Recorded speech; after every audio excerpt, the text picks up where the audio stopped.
La lumière du magnétar palpitait derrière les vitres de l'observatoire comme un cœur en fusion. Même à travers l'écran de radiation, je sentais sa présence vibrer jusque dans mes os, une pulsation sourde, presque biologique. Chaque cycle d'émission faisait trembler les plaques d'acier et tressaillir les conduits de refroidissement. Au poste de surveillance principal, le chuintement des capteurs couvrait la musique des champs électromagnétiques. J'avais passé 3 nuits sans dormir, l'œil rivé sur les spectrogrammes. Quelque chose se déplaçait au-delà des zones autorisées, un souffle étranger dans la trame ionique de notre quadrature orbitale. Le protocole exigeait que je signale toute irrégularité. Mais quand j'ai voulu en informer le commandement, le serveur crypté a bloqué ma requête avant même l'envoi. Verrouillage administratif. Niveau d'accès insuffisant, indiquait l'interface. Pourtant j'étais l'officier de quart, détenteur du code d'investigation complet. C'est là que j'ai compris que ma découverte dérangeait. J'ai relancé l'analyse, filtré les interférences, et le résultat m'a glacé. Ce n'était pas un simple sillage de transport diplomatique. Les signatures isotopiques présentaient une distorsion subtile, typique des champs occultés militaires. Une flotte masquée se servait des routes de paix pour atteindre la périphérie du Congrès galactique. Je me suis levé, les membres engourdis, le regard perdu dans la visière polarisée du dôme. Là, dans la pénombre bleue des consoles, je devinais la silhouette de Kiraven. Elle passait souvent ici après ses rotations sur les modules de gravitonique. « Tu sembles voir un fantôme », dit-elle en me tendant une fiole de café synthétique. Sa voix tranchait le silence comme une note trop humaine dans un monde de métal. Je lui ai montré la série de données, les accumulations de parasites électriques. Ses yeux d'un vert clair se sont plissés. Elle a murmuré, « Ce patron d'onde, on dirait un déphasage contrôlé. » Nous avons verrouillé le canal d'observation et lancé une visualisation holo. La simulation révéla une projection étroite, un couloir d'occultation totémique couplé à des émetteurs de leurre.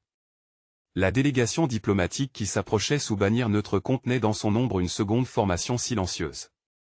Une flottille d'assaut. Les lignes étaient nettes, tactiquement parfaites. Je ressentis la même sensation que lors de mon premier vol d'enquête autour des lunes des Alkènes 3, ce frisson de lucidité avant la catastrophe. Kira n'avait pas besoin d'explication.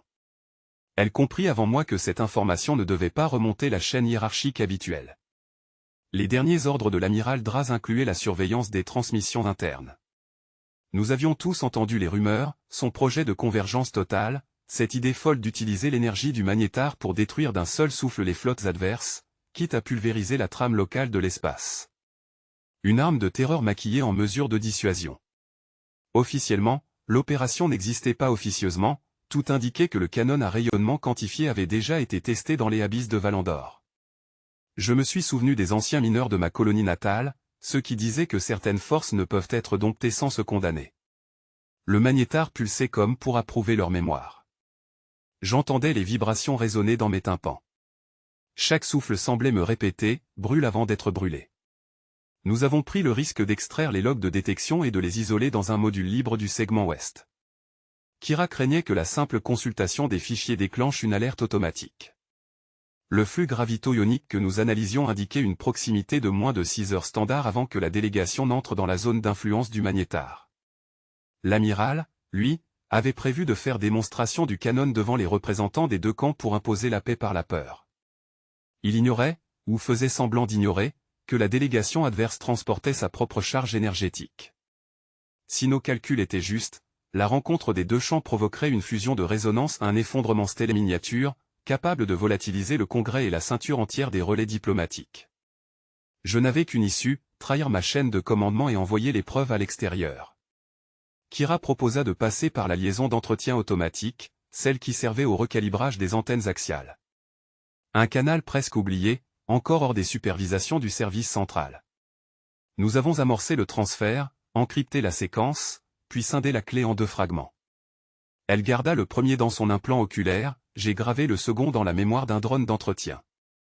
Mais avant la fin du transfert, la lumière du dôme bascula au rouge. Les haut-parleurs diffusèrent la voix lisse de l'amiral Draz. Officier de l'observatoire magnétar, préparez-vous à la déconnexion protocolaire immédiate. Mon objectif était clair, presque incandescent dans mon esprit, préserver les données issues du noyau photonique, coûte que coûte. Si elles disparaissaient, Tout l'effort de Talos et des autres sur la station souterraine se perdrait dans la radiation stellaire.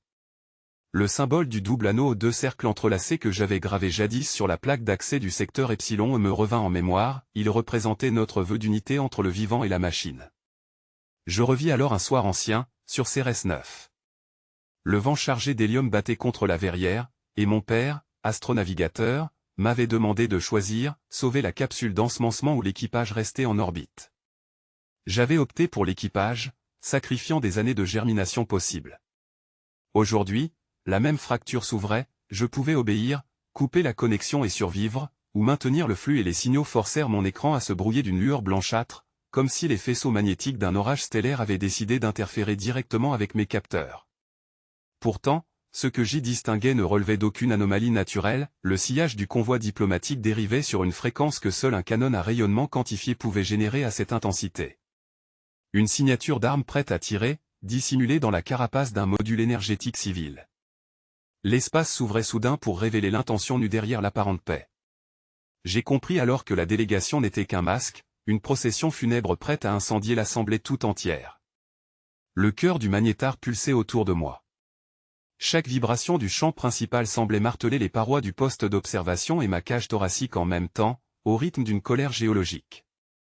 Kira se tenait à mes côtés, une main crispée sur la rambarde d'aluminium noir. Sa pupille augmentée dessinait des liserés de lumière opaline, trahissant la présence du fragment cryptographique qu'elle gardait en elle. Les flux secondaires se renversent, soufflat et elle. Ils essaient de dissimuler la montée en charge du canon derrière le flux d'émissivité diplomatique. Regarde. Je regardais.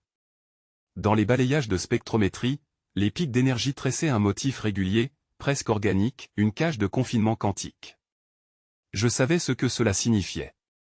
Une impulsion unique capable de vaporiser une station entière, et avec elle, toute la confiance qu'il restait entre les espèces signataires du traité. Les alarmes de l'observatoire rugirent alors que la salle passait à l'éclairage d'urgence. La voix synthétique du réseau central s'imposa, froide, sans intonation, procédure Delta. Séquence d'arrêt immédiat. Tous les liens de communication doivent être interrompus selon directive de l'amiral Corvandraz. J'ai compris que l'ordre provenait du haut commandement. Et si Draz voulait le silence, c'est qu'il savait. Le vieux renard de campagne orbitale ne laissait jamais une suspicion sans calcul. Je revoyais son regard lors du dernier rapport, ce demi-sourire qui s'étirait lorsque j'avais mentionné les fluctuations ioniques dans la zone de transit diplomatique. « Tu ne vas pas obéir, pas cette fois », dit Kira entre ses dents.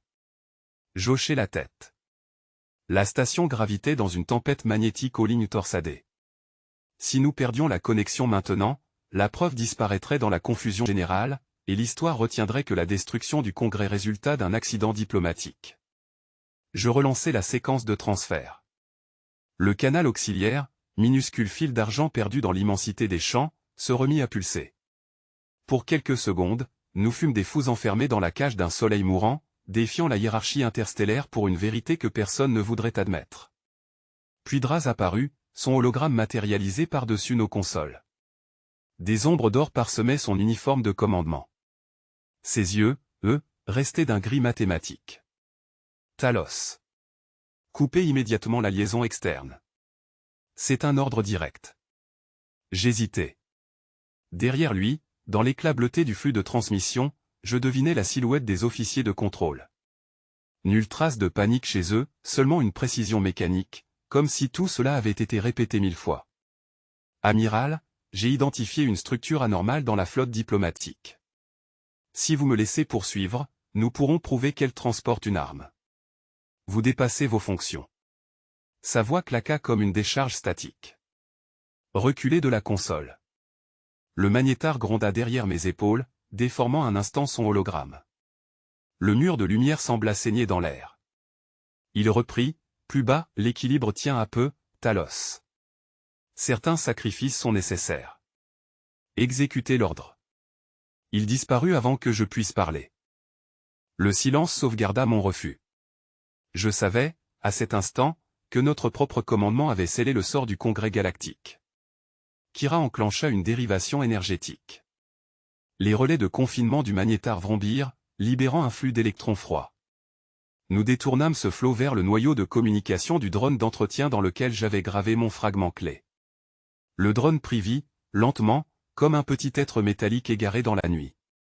Ses senseurs clignotants renvoyaient sur mes rétines des éclats d'algorithmes fracturés. J'avais la sensation de confier à cet assemblage de circuits le poids d'une galaxie. Pendant ce temps, la rotation du magnétar s'accéléra.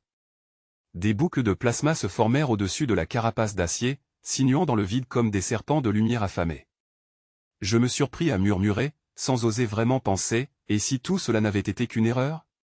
Pourtant, au fond de moi, je savais que le doute faisait partie du serment que j'avais prêté en entrant au programme de Talos. Il disait que seule l'incertitude forge la vigilance. Chaque fibre de mon esprit se tendait à l'idée que le drone puisse trahir son ordre, ou pire, qu'il comprenne trop bien ce que je voulais de lui. En contrebas du dôme principal, le corridor sud menait vers la baie cryogénique, où reposaient les anciens techniciens des premières équipes. Leur sarcophage translucide luisait d'un bleu d'aurore artificielle. J'y allais parfois pour méditer, c'est là que j'avais promis de poursuivre ce qu'ils avaient commencé, reconnecter les archives de l'ancienne humanité à travers les interférences du magnétar. Mon objectif restait le même, bâtir un pont de conscience entre nous et les descendants. Le claquement sec des relais résonna dans la salle de commande avant que les alarmes ne saturent l'air. Le protocole d'allumage du canon venait d'être enclenché à distance. Je venais à peine de reconnaître la signature cryptographique, l'empreinte de Draz lui-même, que les champs d'induction du cœur quantique se mirent à pulser en cadence. Si personne n'intervenait, l'arme verrouillerait sa cible dans moins de 3 heures, le Congrès galactique, là où devaient se signer les accords de paix. Les chiffres défilaient sur les tables holographiques, indifférents, froids, comme si la fin de toute médiation n'était qu'une variable à ajuster. Je me suis précipité vers le puits d'accès magnétique, la combinaison à moitié verrouillée, la sueur collant à mes tempes. Kira m'attendait à demi dissimulé derrière les serveurs cryogéniques, le regard traversé d'éclats bleus que projetait la lueur de son implant oculaire. Le verrouillage manuel ne répond plus, dit-elle en me tendant un module fracturé. On n'a plus accès au cœur ni aux conduits secondaires. Je savais ce que cela signifiait, Draz avait prévu la mutinerie. Le flux d'autorité du réseau central ne reconnaissait plus mon identifiant, l'observatoire entier venait de m'effacer comme on supprime une erreur statistique. Autour de nous, le champ magnétique du magnétar grondait, amplifié par la proximité de la faille orbitale. Les aurores radio se déroulaient comme des draperies de feu liquide, remuant les nappes de plasma sur les écrans panoramiques. Le canon, alimenté par ces mêmes courants, se chargeait lentement, tel un cœur monstrueux. Je pouvais sentir les vibrations à travers la semelle de mes bottes, ce rythme profond et régulier, comme une respiration trop vaste pour notre espèce. On peut encore réécrire la séquence d'initialisation, dis-je, en accédant au terminal auxiliaire. Tu veux te servir du drone d'entretien? Oui. Il contient la moitié de la clé. Toi seul peux l'activer. Elle hésita, puis ouvrit l'iris de son implant. Un faisceau discret se projeta, translucide, établissant le lien avec la mémoire du drone. Pendant un instant, j'ai cru voir les algorithmes se mêler comme deux rivières de lumière opposées. Puis l'image s'effondra, signal brouillé. Coupure à la base de données du dôme C. Quelqu'un freine notre transfert. Les mots s'étaient coincés dans sa gorge. Il n'y avait qu'un seul moyen d'atteindre physiquement ce secteur, traverser la trame extérieure du générateur de confinement. Zone mortelle sans écran de stabilisation. Je n'ai pas réfléchi. J'ai arraché le scellé de sécurité, ouvert le sas, l'air pressurisé s'échappant en une gifle violente. Mon exosui se referma autour de moi, et j'ai plongé dans la clarté bleue des couloirs. Le champ du magnétar me traversait, flux après flux, transformant chaque geste en défi à la gravité. Les panneaux vibraient comme des cordes tendues. Chaque pas me rapprochait du cœur moteur, chaque pas résonnait avec la peur insistante que j'essayais d'oublier depuis Cérès 9, ce jour où j'avais obéi aux ordres, et où 1000 familles avaient disparu dans la lumière aveuglante d'un tir mal régulé. Je me suis juré de ne plus jamais être l'exécutant silencieux d'une erreur calculée. Pas cette fois. Lorsque j'ai atteint le dôme C, la paroi vibrait comme si elle respirait. Le générateur de confinement émettait des éclairs de microfusion. Je pouvais distinguer, à travers la vitre blindée, les ramifications du canon, serpentant comme des veines à travers l'observatoire. Au centre de la salle, la trappe d'accès au contrôleur. Sous la lumière stroboscopique, une silhouette était agenouillée là, silhouette familière. Amiral? Draz releva la tête. Ses yeux semblaient brûler d'une conviction presque tranquille. Il tenait un relais d'autorité contre le panneau principal. Vous avez dépassé votre fonction, Talos, dit-il calmement. Nous ne sommes que les vecteurs d'une évolution nécessaire. Les négociations ne sauveront rien. Le canon est notre ultime langage. Son ton n'avait ni colère ni ironie, seulement cette fois glacé des stratèges qui ont accepté le prix de l'absolu.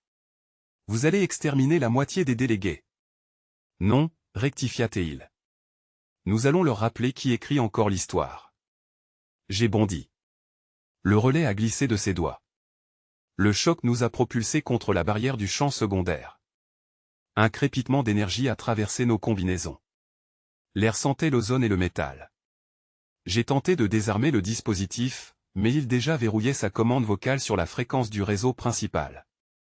Alors Kira est apparue dans l'encadrement du sas, tenant le module fracturé qu'elle avait réparé. Elle posa sa paume sur la surface irisée du noyau, et le champ vibra comme une peau sous la pluie. Je sentais les pulsations du cœur du vaisseau battre contre ma cage thoracique, des battements sourds, irréguliers, comme s'il était entre la survie et la rupture. Chaque lumière d'alerte s'allumait à mesure que la fréquence s'emballait, nous plongeant dans un chaos synchronisé. Kira leva les yeux vers moi, et dans son regard, je lus la même résolution fébrile, atteindre l'observatoire magnétar avant que la charge instable n'entraîne tout le réseau dans sa chute. C'était notre seul objectif désormais de reconnecter le faisceau ancillaire, rétablir la boucle de conscience et sauver ce qui restait de la mission. Je me suis hissé vers le pupitre auxiliaire, mes doigts encore engourdis cherchant les séquences de désactivation. Le plan résonnait dans mon esprit, précis, scandé par les battements du cœur magnétique du vaisseau. Chaque seconde de retard rapprochait la D.